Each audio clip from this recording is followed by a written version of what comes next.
Yo, yo, yo, what is going on? It is the Crazy Writer right here, right now, back with Chapter 6 of my Invaders in fan fiction. If you have not already listened to Chapters 1 through 5, they are hiding in the description, waiting for you to find them. Now we will continue the epicness of this epic story, so sit back, relax, and enjoy it all, right here, right now. Chapter 6 Dig In. Everyone was going around the classroom and saying what they want to be when they grow up.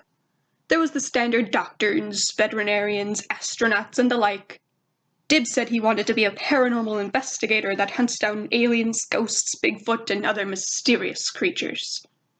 Zim and I had very similar career choices. While Zim wanted to take over the human race and be ruler of all mankind, I wanted to bring together every wolf on Earth.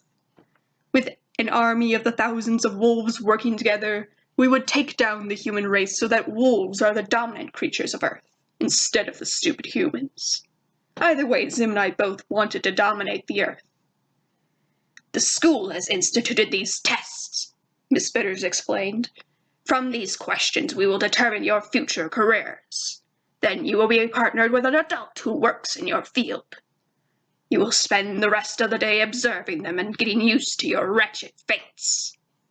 Miss Bitters started handing out the test that had 3 black blotches with a line next to each blotch. Write what you think each blotch looks like on the line next to it. Answer each one carefully. Your future depends on it. Dib looked confused at the paper, and then at Miss Bitters. What does identifying blotches have to do with determining our future careers? Oh, you poor doomed child. The timer began, and we all started writing. For the first blotch I wrote, Wolf Pup. For the second I wrote, Full Moon. And for the third I wrote, Wolf Den. Zim kept scratching at his neck in front of me. Time's up. Pass your papers forward, Miss Bitters shouted. A giant machine dropped down from the ceiling. The machine will now decide your fate. She placed each test into the machine, which then spat out a single piece of paper. Brian, you're going to be a fireman. But I wanted to be a doctor. Quiet, the machine has spoken. Sarah, you are going to be an astronaut. Sarah started crying. Spoo, you will be a veterinarian. But I'm allergic to animals, I barked with laughter.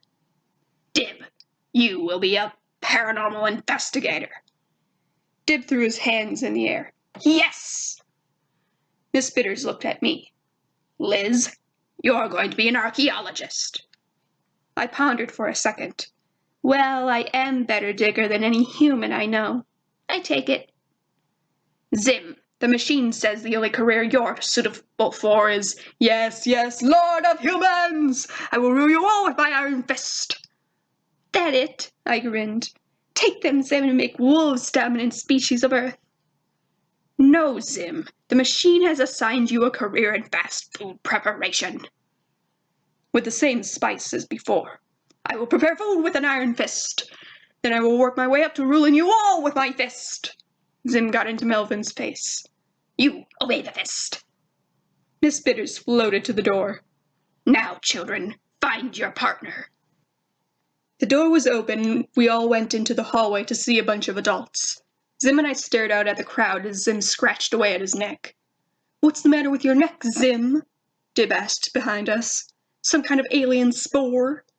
Of course not. I figured out what is for you, Zim. I put my front paws on his shoulders and started sniffing his neck where there were sores.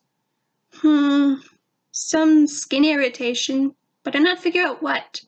At least say not fatal. Unfortunately, Dib said. A man with a giant boil on his face wearing a McMeady's hat came up to us. Where can I find Zim? I am Zim. Take me to the meet, Zim demanded. The man explained that Zim wasn't ready for meet until the next promotion, but Dib wasn't finished. Looks like I'll be teamed up with a respected investigator, Zim. He's sure to see through your pitiful disguise. And then we'll take you back to his secret lab. Then we'll perform all kinds of tests on you. Horrible tests! I sure you will, Dib. Good luck, you both. I trotted off and found a heavy-set woman in all brown, carrying a pickaxe and wearing a tool belt. "You Elizabeth?" the woman said boringly. "Liz, and yes," I said up to her. "How come you're crawling like that?" "I was raised by wolves, ma'am. I always walk all fours." "All right, let's go." As soon as the woman got outside, she lit herself a cigarette. I learned her name was Susan, and we got into her car, and she drove us to the digging site outside of town. The site was hot and dry and filled with about a dozen people digging in the ground. "This is pretty much all there is to it. If you find anything, bring it to the boss." She pointed to a man sitting under a wall-less tent with a big jug of icy water. He was sitting back in his chair with his feet on the table. Susan led me to a somewhat empty area and told me to start digging. I started sniffing around the ground until there was a strong scent of marrow just a few feet away from the starting point. I started digging with my paws like my pack parents taught me. "Don't expect to find anything right away," Susan shouted with her back to me. "I've been doing this gig for 13 years, and the only thing I ever found was a mastodon toe in a clay pot." About 12 seconds later, I had reached my target. "I find something." "Pfft, yeah, right." Susan came over and looked down at my finding of an ancient human skull. "Huh, well, would you look at that?" Susan took out a small brush and started dusting the dirt away from the skull and the area around it. Within minutes, we uncovered the entire skeleton, wrapped in animal skins. "You found this thing with nothing but your nose?" "That right?" "Guess being raised by wolves ain't such a bad thing, is it?" Susan gave me a solid slap to the back. "I prefer wolves to people." But Susan was ignoring me to get the boss. At 4:30 the shift ended, and Susan decided to take us to McNeady's. This was perfect for me to check up on how Zim was doing. We arrived at a couple minutes to 5 o'clock. I approached the counter where Zim was and stood on 2 legs. "Hey, Zim, how— Oh, great Balto!" I noticed the skin irritation had gotten far worse for Zim. "What happened to you?" "It's the equinox," Zim Whisper shouted, making sure no one else was listening. "All aliens that aren't on their home planets go through a brief molting in exactly 3 minutes." "Zim, we need hide you." I tried to come around the counter. "I can't. The shift manager won't let me take my break." I grabbed Zim by the shoulders. "Zim, you gonna let some stupid human dominate you like this? This bigger than your work in fast food. Now come on." I went back down on 4s and dragged Zim by the hand with my mouth. I dragged him to the walk-in freezer and threw him in. "This should do. How bad is molt? Is painful?" "I don't know. I've never experienced it before," Zim growled at me. I looked at the clock behind me and saw that it was about to strike 5. I closed the freezer door and told him to shout when the molt is finished. There was a moment of silence behind the door. Suddenly Zim started making a strange gurgling noise, and a green jelly-like substance started oozing through the edges of the door. The substance turned into a wave and filled the whole restaurant. I was smashed into a wall near the freezer for a full minute. When the clock struck 5:01, the substance retreated back into the freezer and everything was silent. The restaurant was dripping in a green goo, and I opened the freezer door to see Zim with his skin as clear as ever. "Are you okay?" I asked Zim, who looked a bit shocked. Before he could answer, the shift manager ran over and pushed me out of the way.